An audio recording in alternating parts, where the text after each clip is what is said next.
Okay, so let's start with file organization. So in operating system, how files are stored? Files are stored in blocks. तो हमारी जो hard disk होती है, आपको पता है हार्ड डिस्क ब्लॉक्स में डिवाइड होती है. यहाँ पे हमारे पास ब्लॉक्स होते थे. ऑपरेटिंग सिस्टम में हमने पढ़ा था कि RAM is divided into frames, process is divided into pages, hard disk is divided into blocks. ठीक है, लेकिन ऑपरेटिंग सिस्टम में कोई भी प्रोसेस रन करने के लिए हमें पूरी की पूरी फाइल्स चाहिए होती थी. लेट से एक प्रोसेस चला रहे हो P1, उसको 3-4 फाइलें चाहिए, तो वो सारी की सारी फाइलें उठाते थे. लेकिन डेटाबेसेस के अंदर हमें सारी की सारी फाइल्स या पूरी की पूरी फाइल की ज़रूरत नहीं होती है. फाइल के अंदर रिकॉर्ड्स स्टोर होते हैं और हमें कुछ पर्टिकुलर रिकॉर्ड्स चाहिए या कोई पर्टिकुलर फील्ड चाहिए. देखो, लेट से हमारे पास ये एक टेबल है, ये एक टेबल है और यहाँ पे लेट से एम्प्लॉय आईडी है ये, और ये है एम्प्लॉय नेम, और लेट से एम्प्लॉय सैलरी और डिपार्टमेंट, ये सब लिखा हुआ है. तो 1A 200 और लेट से CSC और इसी तरह से बहुत सारी इसमें रिकॉर्ड्स हैं. तो ये हमने क्या कहा, एक रिकॉर्ड, ये दूसरा रिकॉर्ड, ये तीसरा रिकॉर्ड. ये क्या है, रिकॉर्ड के अंदर फील्ड. ठीक है, और इस तरह की बहुत सारी फाइल्स, ये लेट से एक टेबल है, इस तरह की बहुत सारी टेबल एक फाइल में हो सकती हैं. ये भी हो सकता है 1 टेबल पर फाइल, ये depending upon the size of tables पे डिपेंड करता है. ठीक है, तो देखिए, unlike in operating system we need records in database, not an entire file. हमें पूरी की पूरी फाइल नहीं चाहिए. Database is stored in files. Database तो फाइल्स में ही स्टोर्ड होगा, तो हमें पूरा का पूरा डेटाबेस थोड़ी चाहिए, हमें तो कोई पर्टिकुलर रिकॉर्ड चाहिए हो सकता है. Files stores records. एक फाइल के अंदर बहुत सारे रिकॉर्ड हो सकते हैं. ये इतने सारे रिकॉर्ड्स हैं लेट से, वो फाइल के साइज के ऊपर डिपेंड करेगा कि कितने रिकॉर्ड्स हो सकते हैं. And records have fields. एक रिकॉर्ड के अंदर फील्ड्स हो सकते हैं. तो देखो, डेटाबेस किस में स्टोर होता है, फाइल्स में, और फाइल्स में क्या होते हैं, रिकॉर्ड्स. ठीक है, और रिकॉर्ड्स के अंदर क्या हो सकते हैं, fields. Okay, and this you already know that hard disk is divided into blocks. ये आपको पहले से पता है. अब ये सुनिए कि records are stored in blocks also. कैसे, देखो, एट द एंड ये सारी चीजें हार्ड डिस्क पे स्टोर्ड है. ठीक है, रैम में तो स्टोर नहीं होगी, रैम तो वॉलेटाइल मेमोरी है, उसके अंदर तो जो भी डेटा होगा वो टेम्परेरी होगा. Records are stored in blocks also. देखो, हमारे पास जो हार्ड डिस्क है वो ब्लॉक्स में डिवाइडेड है, फाइल भी इन्हीं ब्लॉक्स के अंदर स्टोर्ड होगी. तो we can directly store database in records and these records are in this blocks. तो ऐसा हम क्वेश्चन में हमें ऐसा मिल सकता है कि लेट से a database have 30,000 records and one block is of 1024 bytes. ठीक है, और एक रिकॉर्ड की लेट से आपको बता देंगे कि कितनी साइज हो सकती है. लेट से 1 रिकॉर्ड इज ऑफ 10 बाइट्स. तो आपको पता होगा कि एक ब्लॉक अगर 1024 बाइट्स का है और एक रिकॉर्ड 10 बाइट का है, तो एक ब्लॉक के अंदर कितने रिकॉर्ड आ सकते हैं, 1024 divided by 10, that is at max 102 records आ सकते हैं उसके अंदर. ठीक है, इस तरह से हमारे पास क्वेश्चन में होगा, हमें फाइल्स की जगह ब्लॉक्स के ऊपर काम करना है. कुछ क्वेश्चंस हो सकते हैं जिसमें फाइल्स के ऊपर भी हो सकता है, लेकिन blocks is more frequent term. ठीक है, सो हम अब पढ़ेंगे स्टोरिंग रिकॉर्ड्स इन ब्लॉक्स. इसके लिए हमारे पास में 2 तरह की स्ट्रेटेजी है. First strategy is spend strategy और दूसरी स्ट्रेटेजी हमारी अनस्पैन्ड strategy.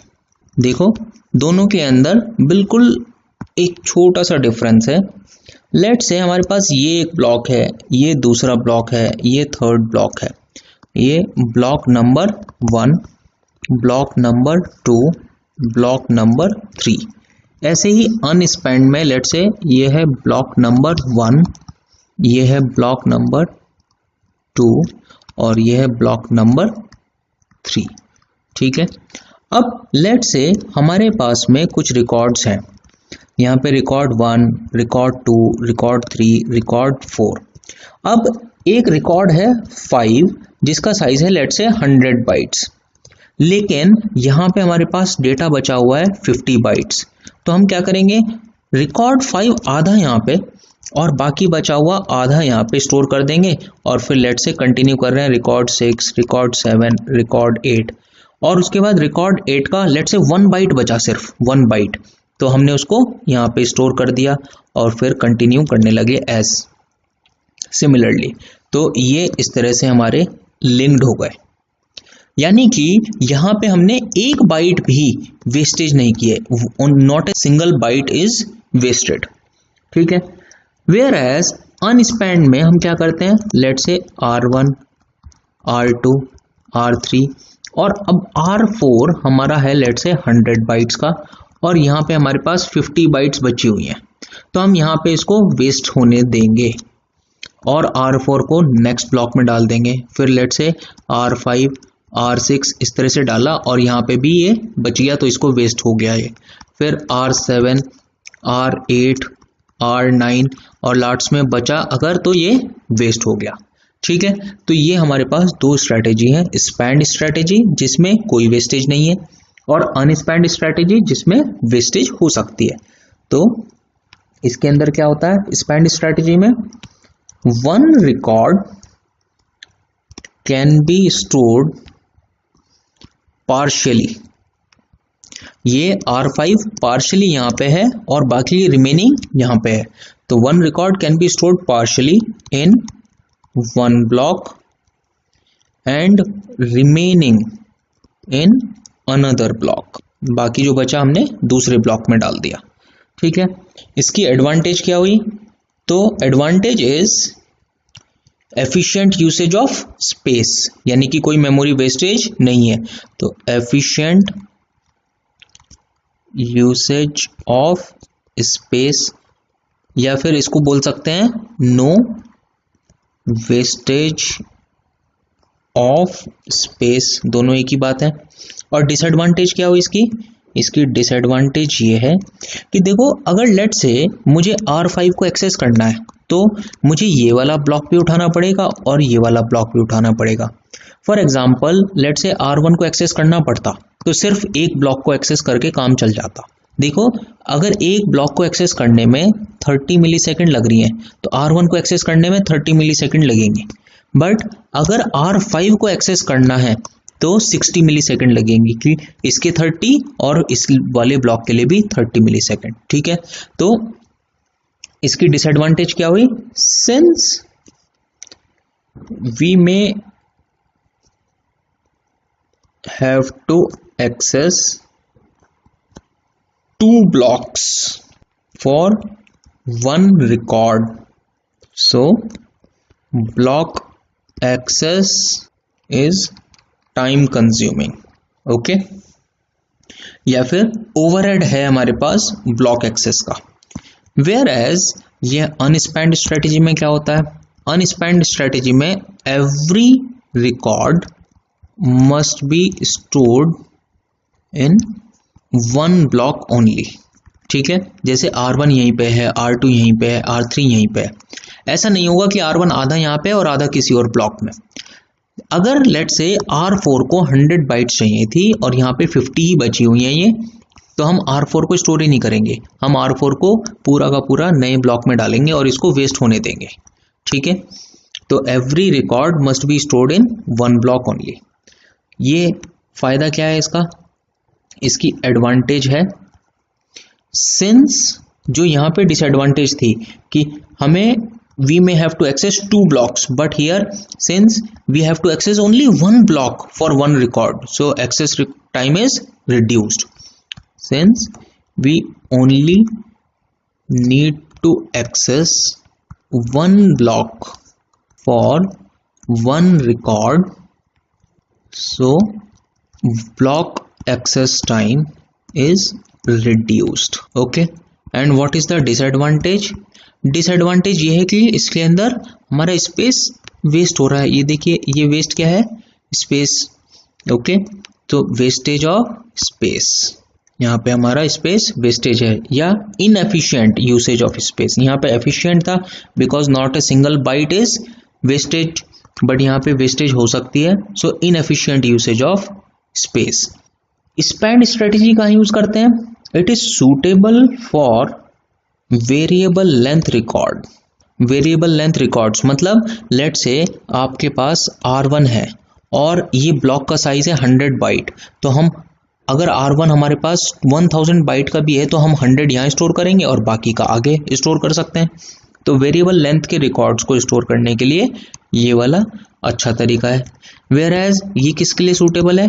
It is suitable for fixed length record, fixed length records. क्यों? क्योंकि लेट से हमारे पास में R1, R2, R3 ये सारे बहुत सारे रिकॉर्ड हैं Rn तक, और हर एक का साइज लेट से 10 बाइट है और हमारे ब्लॉक का साइज 100 बाइट है, तो हम हर एक ब्लॉक के अंदर 10 रिकॉर्ड्स स्टोर कर सकते हैं विदाउट वेस्टेज। इस तरह से हम मिनिमाइज कर सकते हैं अपने वेस्टेज को। ठीक है, तो ये हमारे पास 2 स्ट्रैटेजीज हैं। The next thing is organisation of records in a file. देखो, हमने रिकॉर्ड्स को ब्लॉक्स के अंदर स्टोर किया, but that records can also be stored in files and that file can be stored in blocks. तो हमारे पास 2 तरह की स्ट्रैटेजी है किसी भी रिकॉर्ड्स को स्टोर करने की फाइल के अंदर। एक है ऑर्डर्ड फाइल ऑर्गेनाइजेशन और दूसरा है unordered file organization. As the name suggest, ये ऑर्डर्ड में क्या होता है? हमारे रिकॉर्ड्स एक पर्टिकुलर ऑर्डर में स्टोर होते हैं, जैसे सॉर्टिंग ऑर्डर, ठीक है, असेंडिंग या डिसेंडिंग। और अनऑर्डर्ड में वो किसी भी ऑर्डर में स्टोर हो सकते हैं। So in ordered what happen, all records in a file are ordered on some criteria। Criteria मतलब लेट से प्राइमरी की के ऊपर या फॉरेन की के ऊपर या किसी और पर्टिकुलर क्राइटेरिया पे। ठीक है, over ordered records can be searched bye binary search. आपको पता होगा कि अगर हमारे पास में रिकॉर्ड्स ऑर्डर्ड होंगे, लेट से असेंडिंग ऑर्डर में अगर पहले से सॉर्टेड हैं, तो सॉर्टिंग वाले डेटा पे तो हम बाइनरी सर्च लगा सकते हैं। लेट से ये हमारे पास ब्लॉक नंबर 1 है, ये ब्लॉक नंबर 2 है, ये ब्लॉक नंबर 3 है, और ये सारे के सारे डेटा ऑर्डर्ड हैं। लेट से 1 2 3 फिर 4 5 6 7 8 9 ऐसे ही हमारे पास में लेट से BN तक है, और यहाँ पे है लेट से 1001 1002 1003। हमें सर्च करना है लेट से 98 नंबर का रिकॉर्ड। तो हमें सर्च करने के लिए क्या करना पड़ेगा? We can directly hit on the middle of the block. Let say n की वैल्यू है 1024, या लेट से n की वैल्यू मान लेते हैं हम 400। ठीक है, 400 मान लेते हैं लेट से। तो हम क्या करेंगे, 200 वाले रिकॉर्ड पे देखेंगे कि क्या 98 वाला रिकॉर्ड यहाँ पे हो सकता है। लेट से 200 वाले ब्लॉक के अंदर हमारे पास में स्टार्टिंग है 401 से फॉर एग्जांपल। ठीक है, तो 98 वाला रिकॉर्ड नहीं होगा इसमें, क्योंकि इससे बड़े ही बड़े होंगे, तो हमें इधर जाना पड़ेगा और बाकी के सारे ब्लॉक्स लीव कर सकते हैं और सिर्फ इधर देखेंगे। फिर हम 100 वाले ब्लॉक पे सर्च करते हैं। लेट से 100 वाला ब्लॉक 201 से स्टार्ट हो रहा है, उसमें की जो है 201 से स्टार्ट हो रही है, तो हमारा तो 98 है, तो हमें इस 100 और 200 के बीच के भी नहीं देखने, हम और इधर आ जाएंगे और 50 वाला देखने लगेंगे। लेट्स से 50 वाला 101 से स्टार्ट हो रहा है, तो हम ये वाला भी नहीं देखेंगे और इधर आ जाएंगे। तो आपको पता होगा कि binary search works in log n, where n is the number of elements. हमारे पास यहाँ नंबर ऑफ एलिमेंट्स क्या है, वो है नंबर ऑफ ब्लॉक्स। तो ठीक है, तो इसके अंदर हमारे पास सर्चिंग क्या लगती है, log base 2 b, where b is the number of blocks. इतने में इसमें सर्चिंग हो जाएगी। ठीक है, so we can write it down, it is efficient in searching, searching is faster in this case, but problem is insertion is inefficient. How? Let me talk about this. How is insertion inefficient? Because the order has to be maintained. जो हमें order है वो maintain करना पड़ेगा। Let me give you an example. Let say हमारे पास एक array है और एरे के अंदर वैल्यूज हैं 1, 5, 9, 14, 37, 28 और ये एरे बड़ा है, हमारे पास और भी वैल्यूज डाल सकते हैं बट खाली पड़ी हुई हैं। लेट से हमें एक वैल्यू डालनी है 22। तो अब 22 आपको पता है कि यहाँ 14 और 37 के बीच में आनी चाहिए, बट यहाँ पे कोई स्पेस तो खाली है नहीं। तो हमें क्या करना पड़ेगा, इसको सॉर्टिंग ऑर्डर मेंटेन रखने के लिए, ये 38 है, तो ऑर्डर मेंटेन करने के लिए हमें इसको यहाँ पे डालना पड़ेगा, फिर इसको यहाँ पे डालना पड़ेगा और फिर इसको यहाँ पे रिप्लेस करना पड़ेगा। ठीक है, अब लेट से हमें वैल्यू डालनी पड़ी 8, तो फिर ऐसे ही ये सारे शिफ्ट करने पड़ेंगे और यहाँ पे 8 आएगा और ये सब आगे बढ़ जाएंगे। तो in order to maintain the order, since order has to be maintain, insertion is inefficient. ये इसके अंदर प्रॉब्लम है, इसकी डिसएडवांटेज है। ठीक है, यह है ऑर्डर्ड फाइल ऑर्गेनाइजेशन। अनऑर्डर्ड में क्या होता है, यहाँ पे records are ordered on some criteria, but here records are inserted anywhere the place is available. जहां जगह मिले वहां पे इंसर्ट कर दीजिए, mostly at the end of the file. ठीक है, फॉर एग्जाम्पल आपके पास में एक एरे ऑलरेडी है जो बहुत लंबे साइज का है, आपने 1, 7, 3, 4, 8 इस तरह से वैल्यू डाली हुई है और आपके पास में वैल्यू आती है लेट से 6। तो ऑर्डर्ड के अंदर देखो ये ऑर्डर्ड नहीं है, लेकिन अगर ऑर्डर्ड होता फॉर एग्जांपल तो आपको ये शिफ्टिंग करके और यहाँ पे 6 डालना पड़ता, बट इसमें क्या करें, records are inserted anywhere the place is available, तो हम यहाँ पे इंसर्ट कर देंगे mostly at the end of the file. ठीक है, तो इससे फायदा क्या हो गया, इससे फायदा हो गया जो यहाँ पे नुकसान था कि इंसर्शन इज इनएफिशिएंट। तो यहाँ पे इंसर्शन इनएफिशिएंट नहीं है, फास्टर है। ठीक है, लेकिन प्रॉब्लम क्या है, सर्चिंग। यहाँ पे अब हम बाइनरी सर्च नहीं लगा सकते, we have to use linear search, we have to use linear search for searching any record.